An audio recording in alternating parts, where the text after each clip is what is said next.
தெரிந்து விளையாடல் என்னும் தலைப்பின் கீழ் 10 குறளை பார்ப்போம். நன்மையும் தீமையும் நாடி நலம் புரிந்த தன்மையான் ஆளப்படும். நன்மை எது தீமை எது என ஆராய்ந்து அறிந்த நற்செயலில் மட்டுமே நாட்டம் கொண்டவர்கள் எப்பணியினை ஆற்றிடவும் தகுதி பெற்றவராவார்கள். வரி பெருக்கி வலம் படுத்துற்றவை ஆராய்வான் செய்க வினை.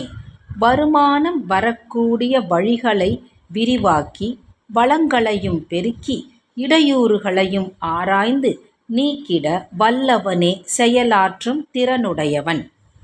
அன்பறிவு தேற்றம் அவாவின்மை இந்நான்கும் நன்குடையான் கட்டே தெளிவு.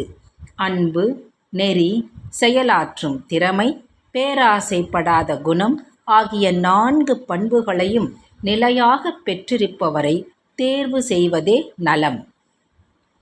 எனை வகையான் தேறிய கண்ணும் வினை வகையான் வேறாகும் மாந்தர் பலர். எவ்வளவுதான் வழிமுறைகளை ஆராய்ந்து தெளிந்து தேர்ந்தெடுத்தாலும் செயல்படும் பொழுது வேறுபடுகிறவர்கள் பலர் இருப்பர். அறிந்தாற்றி செய்கிற்பார் கல்லால் வினைத்தான் சிறந்தானென் ரேவற்பார் ரன்று. ஆய்ந்தறிந்து செய்து முடிக்கும் ஆற்றல் உள்ளவர்களை அல்லாமல் வேறொருவரை சிறந்தவர் என கருதி ஒரு செயலில் ஈடுபடுத்தக்கூடாது.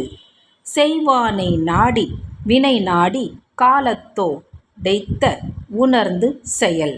செயலாற்ற வல்லவனை தேர்ந்து செய்யப்பட வேண்டிய செயலையும் ஆராய்ந்த காலமுணர்ந்து அதனை செயல்படுத்த வேண்டும். இதனை இதனால் இவன் முடிக்கும் என்றாய்ந்ததனை அவன் கண் விடல். ஒரு காரியத்தை ஒருவர் எப்படி செய்து முடிப்பார் என்பதை ஆராய்ந்து பார்த்து அதற்குப் பிறகு அந்த காரியத்தை அவரிடம் ஒப்படைக்க வேண்டும். வினைக்குரிமை நாடிய பின்றை அவனை அதற்குரிய நாகச் செயல். ஒரு செயலில் ஈடுபடுவதற்கு ஏற்றவனா என்பதை ஆராய்ந்து அறிந்த பிறகே அவனை அந்த செயலில் ஈடுபடுத்த வேண்டும். வினைக்கண் வினையுடையான் கேண்மை வேறாக நினைப்பானை நீங்குந் திரு. எடுத்த காரியத்தை முடிப்பதில் கண்ணும் கருத்துமாக இருப்பவரின் உறவை தவறாத எண்ணுபவரை விட்டு பெருமை அகன்றுவிடும். நாடோறு நாடுக மன்னன் வினை செய்வான் கோடாமை கோடாதுலகு. உழைப்போர் உள்ளம் வாடாமல் இருக்கும் வரையில் உலகின் செழிப்பும் வாடாமல் இருக்கும். எனவே உழைப்போர் நிலையை ஒவ்வொரு நாளும் அரசினர் ஆய்ந்தறிந்து ஆவன செய்ய வேண்டும்.